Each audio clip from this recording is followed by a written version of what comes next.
తండేల్తో block buster విజయం అందుకున్న అక్కినేని నాగ చైతన్య ఇప్పుడు పర్సనాలిటీని పూర్తిగా మార్చేస్తున్నాడు.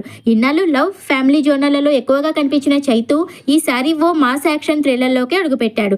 మజిలీ, లవ్ స్టోరీ, కస్టడీ, తండేల్ వంటి వరుస విజయాల తర్వాత ఆయన చేస్తున్న ఈ కొత్త జోనర్ సినిమా ఫ్యాన్స్ లో భారీ హైప్ రేపుతోంది. ప్రస్తుతం NC-24 అనే వర్కింగ్ టైటిల్ తో తెరకెక్కుతున్న ఈ పాన్ స్కేల్ యాక్షన్ మూవీలో చైతు కెరియర్ లోని అత్యంత రగ్డ్, మిస్టరీయస్ పాత్రలో కనిపించనున్నారు. టిక్ వర్మ దండు దర్శకత్వంలో PVSN ప్రసాద్ నిర్మిస్తున్న ఈ చిత్రాన్ని ప్రముఖ దర్శకుడు సుకుమార్ సమర్పిస్తున్నారు. ఈ కాంబినేషన్ ఒకటే సినిమాకి మొదటి ప్రకటన నుంచి భారీ బజ్ తీసుకువచ్చింది.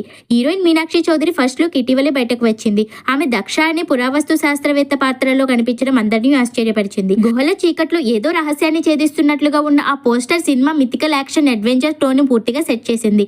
గ్లామర్ రోల్స్ లో కనిపించే మీనాక్షి ఈసారి ఎమోషన్ ఇంటెన్సిటీ కలిసిన పాత్ర చేస్తుండటం ప్రేక్షకుల్లో కొత్త ఆసక్తిని పెంచింది. చైతు, మీనాక్షి జంట కొత్త ఫ్రెష్నెస్ తెస్తుందని ఫ్యాన్స్ ఆశిస్తున్నారు. అత్యంత తాజా అప్డేట్ ఏమిటంటే ఈ చిత్రానికి వృషకర్మ అనే పవర్ఫుల్ టైటిల్ ను మేకర్స్ ఫిక్స్ చేశారు. నాగ చైతన్య పుట్టినరోజు సందర్భంగా ఆదివారం ఉదయం 8 నిమిషాలకు super star Mahesh Babu title తో పాటు చైతు ఫస్ట్ లుక్ పోస్టర్ ను విడుదల చేశారు. మహేష్ చేసిన ఈ స్పెషల్ గిఫ్ట్ పై చైతు రీట్వీట్ చేస్తూ ఆయనకు థ్యాంక్స్ చెప్పాడు. టైటిల్, ఫస్ట్ లుక్ రెండూ విడుదల కావడంతో వృషకర్మ పై అంచనాలు ఒక్కసారిగా పెరిగిపోయాయి. బర్త్డే స్పెషల్ గా వచ్చిన ఈ అప్డేట్ అక్కినేని ఫ్యాన్స్ లో ఉత్సాహాన్ని రెట్టింపు చేసింది.